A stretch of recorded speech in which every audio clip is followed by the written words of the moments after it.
Happy Monday, friends. So I am doing Monday's craft like I always do, Monday craft with Miss Rachel. However, I am preparing this Saturday evening. So I'm going to first show you what we will be doing. We are going to be making Q-tip dandelions. Now, the craft says these are Q-tip daisies, but I think they look better as dandelions, and I will share something along the way why I think they should be dandelions. Items that you will need. Q-tips. So for my center of my flower, I took a cotton round pad and I used that. But in Pinteresting, the girls that did it, they used a roll of, or a ball, excuse me, of yellow Play-Doh.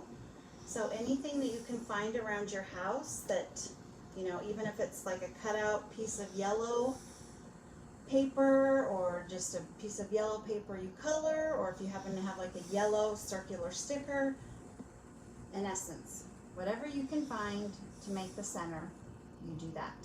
I'm using a cotton round. Doesn't mean you have to. Scissors, and I've got some double-sided tape. I'll explain that in a minute.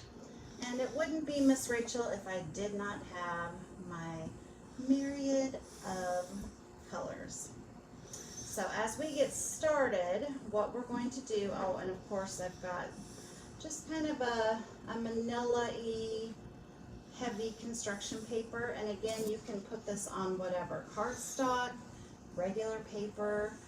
You could even, you know, put it on, cut out something of a paper bag. The beauty of arts and crafts is you become creative in what you can find to work with. So we will start, and I'm going to place the center of my dandelion. I think I'll do that right about here.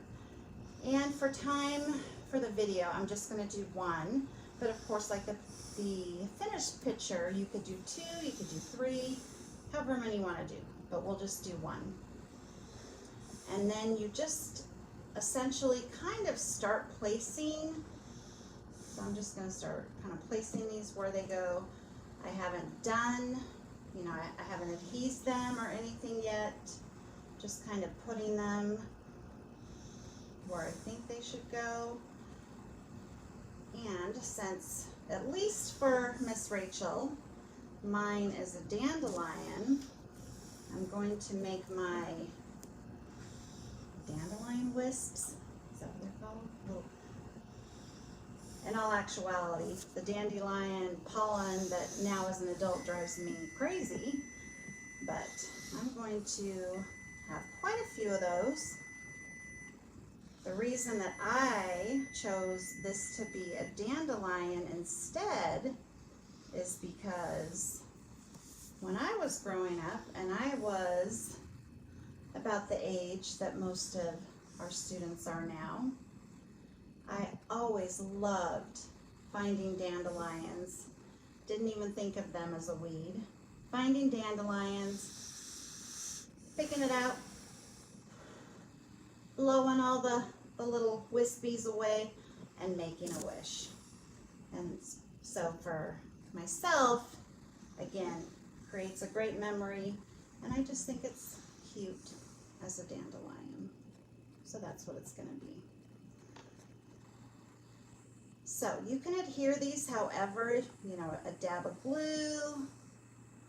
I'm fortunate that I have some double-sided tape. So I've kind of, for me, and you might have to do yours a little differently, I've set my wisps where I want them to be. They're probably all going to move. So I'm going to put some tape there.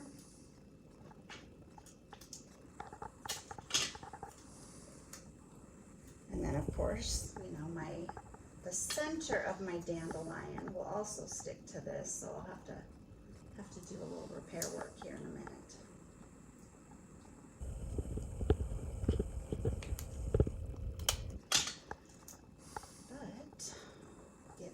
set up.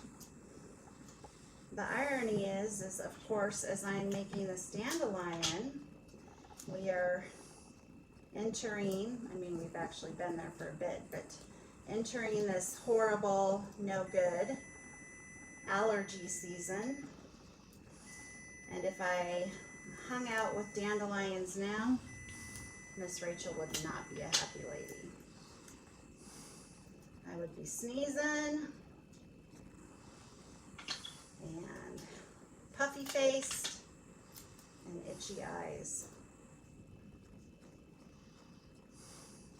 Yay, remember, it's not that much fun to grow up. Okay, so I have double-sided taped mine. A little, like I said, a little dab of glue might work a little bit better, but you work with what you got when it's Corona.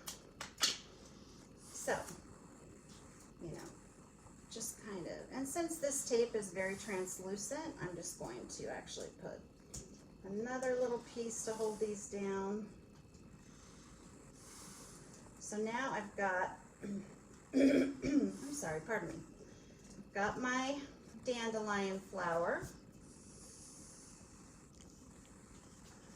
and I'm going to just draw on a stem. So this is where we're at now.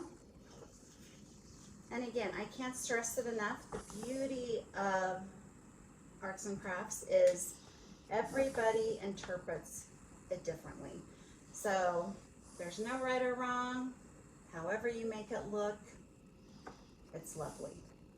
So I'll draw a nice little stem coming down out of my dandelion. It's crazy to think that spring is almost over and we're going to be entering summer.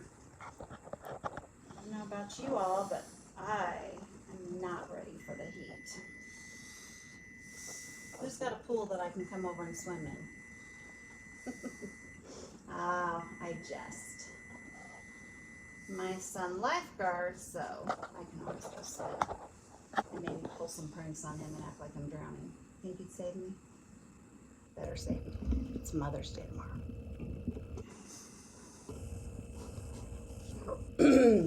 Not really sure if dandelions have leaves that sprout off of them, but mine does.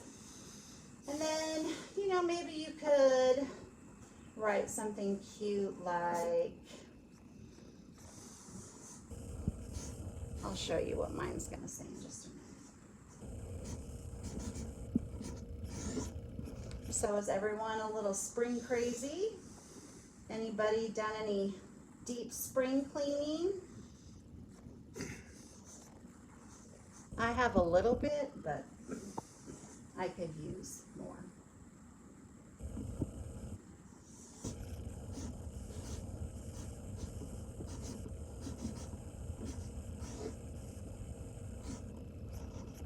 All right, so with mine, I just wrote, spring has sprung. And given more time, I would probably have added maybe a smaller little dandelion and maybe thought of something cuter than spring has sprung. But I actually think that's a pretty cute craft. So I hope when you do it with your student, maybe you have a great story you can share with them. Like I told you about how when I was, 12 to 17, I would blow away the wisps of a dandelion and make a wish and hope that it would come true. And since this is Saturday night, I want to wish all the mothers a beautiful, wonderful Mother's Day. You are so loved to your students, and we love you as the mothers of the students that we love in our classroom. So I hope that you had a wonderful day, because you'll see this on Monday. I hope that you had a wonderful day yesterday and you were spoiled. Until next time.